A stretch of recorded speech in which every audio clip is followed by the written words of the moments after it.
के लिए सबसे पहले आप ध्यान रख लीजिए, आपको ये मालूम है n/v - 1/u is equal to n - 1/r। ये आपको मालूम था। अब हमें इस कंडीशन में फॉर्मूला ड्रॉ करना है जब दोनों मीडियम एयर। यहाँ पहले बता दें कि लेंस बहुत थिन है, बहुत पतला है, इसलिए जब दोनों सरफेस की बात होगी तो हम पहले ही इसको T को निग्लेजिबल मान लेंगे कि जो मोटाई है वो नगण्य है। Lens is very thin. Is it clear? अब रे डायग्राम को देखिए, यहाँ पर क्या है, लेंस के दोनों मीडियम सेम है। मीडियम क्या है? सेम। तो यहाँ पर एक ऑब्जेक्ट रखा, पॉइंट ऑब्जेक्ट O, इससे एक रे ये चल रही है और एक रे ये आपके पास आई। अब ये है फर्स्ट सरफेस और ये है सेकंड सरफेस, इसको ध्यान रखेंगे। तो फर्स्ट सरफेस से इसका एक इमेज यहाँ पर बन रहा है जिसको कि हम बोल रहे हैं V' और डिस्टेंस ले रहे हैं I'। ध्यान रखिएगा, मैं बोल चुका हूँ लेंस थिन है, T नेग्लेजिबल है। ठीक है? अब देखिए, इस सरफेस के लिए ये ऑब्जेक्ट का काम कर रहा है और ये इमेज, यानी ये डिस्टेंस है आपका U और ये डिस्टेंस है I' फॉर फर्स्ट सरफेस। ठीक? अब सेकेंड सरफेस पे आइए। सेकेंड सरफेस पे क्या हो रहा है? अब ये सेकेंड सरफेस के लिए ऑब्जेक्ट का काम कर रहा है। ऑब्जेक्ट का काम कौन कर रहा है? ये बंदा कर रहा है। और यहाँ पर ग्लास टू एयर इसकी फाइनल इमेज बन रही है जिसकी डिस्टेंस है I। ठीक, जैसे कि तुम बाल कटवाते हो तो शीशे में पीछे वाले बाल कैसे देखते हो, इसके लिए ऑब्जेक्ट ये, इमेज ये, सामने वाले शीशे के लिए ऑब्जेक्ट ये और इमेज आपके सामने। तो ये आपका रे डायग्राम है। अब हम इस फॉर्मूले को लेते हैं फर्स्ट सरफेस के लिए। ठीक है? पहला फॉर फर्स्ट सरफेस। देखिए, आपको मालूम है कि वहां पर आप देख रहे होंगे n के साथ इमेज है ना, प्रतिबिंब है। तो यहाँ पर n के साथ पहले सरफेस के लिए इमेज कितनी है? V'। फिर आप देख रहे हो 1 के लिए ऑब्जेक्ट U है, तो जो कि हमने यहाँ पर है is equal to simply n-1/r मिलेगा हमें। Is it clear? Second surface पे आइए। देखिए आप लोग फिर ध्यान रखिएगा, लेंस जो है बहुत थिन लिया गया है, इसलिए हम T को पहले ही निग्लेजिबल मान ले रहे हैं। यानी ये मोटाई को हमने क्या कर दिया है कि बहुत उपेक्षणीय है, बहुत कम है। अब देखिए, सेकेंड सरफेस के लिए n के साथ होता है V। तो सेकेंड सरफेस के लिए आप देखिए, आपके पास क्या है? इमेज है V। लेकिन देखिए, जब यहाँ पर आपने रिफ्लेक्टिव इंडेक्स n माना है एयर टू ग्लास, तो जब ग्लास टू एयर देखना है सेकेंड सरफेस में, तो ये 1/n होगी। Is it clear? 1/n होगी।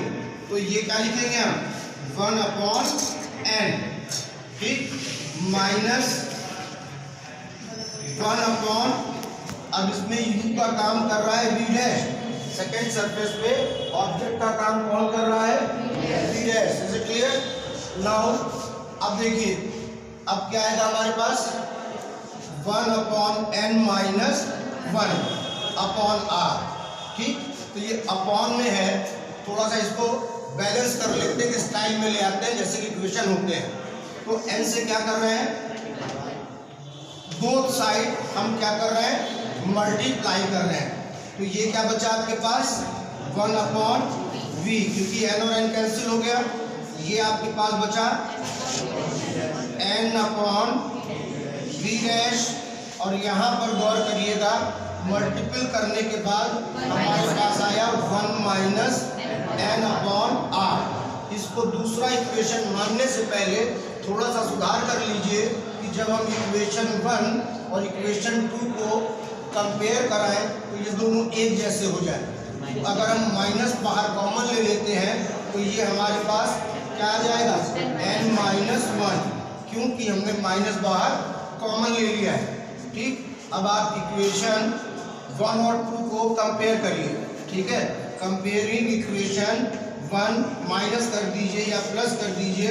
ठीक है, तो आप कंपेयर करना जानते हैं। देखिए जब आप इक्वेशन लिखेंगे तो ये माइनस में ये प्लस में कैंसिल हो जाएगा। ठीक, जो लोग बच रहे हैं वो आपको दिखाई दे रहे हैं।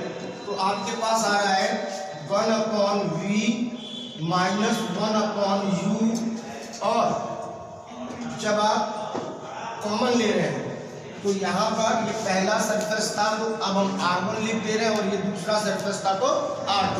Is it clear? R1 R2। अब हम जब कॉमन लेंगे तो ये दोनों कॉमन आ जाएंगे, और माइनस क्या होगा, 1/R2 माइनस 1/R2 माइनस 1/, तो आपने क्या कॉमन लिया है, n-1। क्या बच रहा है आपके पास, 1/R1 माइनस 1/R2। ये आपका फॉर्मूला है। कभी हमें इसका रिलेशन f के साथ खोजना होता है। तो ये भी क्लियर है कि जब भी u इनफाइनाइट पे होता है, ऑब्जेक्ट इनफाइनाइट पे होता है, वस्तु अनंत पर होती है, तो उसका जो इमेज है, प्रतिबिंब है, वो हमेशा फोकस पे ड्रॉ करता है। तो इस कंडीशन को यहाँ पर लगाते हैं। तो अगर ये ऑब्जेक्ट इनफाइनाइट पे हो जाए तो इमेज हमें कहाँ मिलेगा, f पर, फोकस पर। तो ये आया n-1 1/R1 minus 1/R2। Is it clear? आप सब इस चीज़ को अच्छी तरीके से जानते हैं, समझते हैं कि इनफाइनाइट से डिवाइड करने पर ये 0 हो जाएगा। तो ये क्वेश्चन कितना हो रहा है, 0 हो रहा है। तो आपका रिजल्ट में आ रहा है 1/f is equal to n-1 1/R1 minus 1/2। That is the lens maker formula. ये फार्मूला थिन लेंस के लिए है, इसीलिए हमने इसका जो भी टी था उसको निग्लेक्ट करके चले थे। यहाँ पर जब हम सेकंड इक्वेशन पर आए थे तो सेकंड सरफेस और फर्स्ट सरफेस के बीच में जो डिस्टेंस टी था उसको हमने निग्लेक्ट मान लिया था। क्या कर लिया था, टी उपेक्षणीय है, निग्लेक्ट है। तो ये आपका एक इम्पोर्टेंट और एग्जाम में आने वाला, पूछे जाने वाला सबसे इम्पोर्टेंट डेरिवेशन है, लेंस मेकर फार्मूला।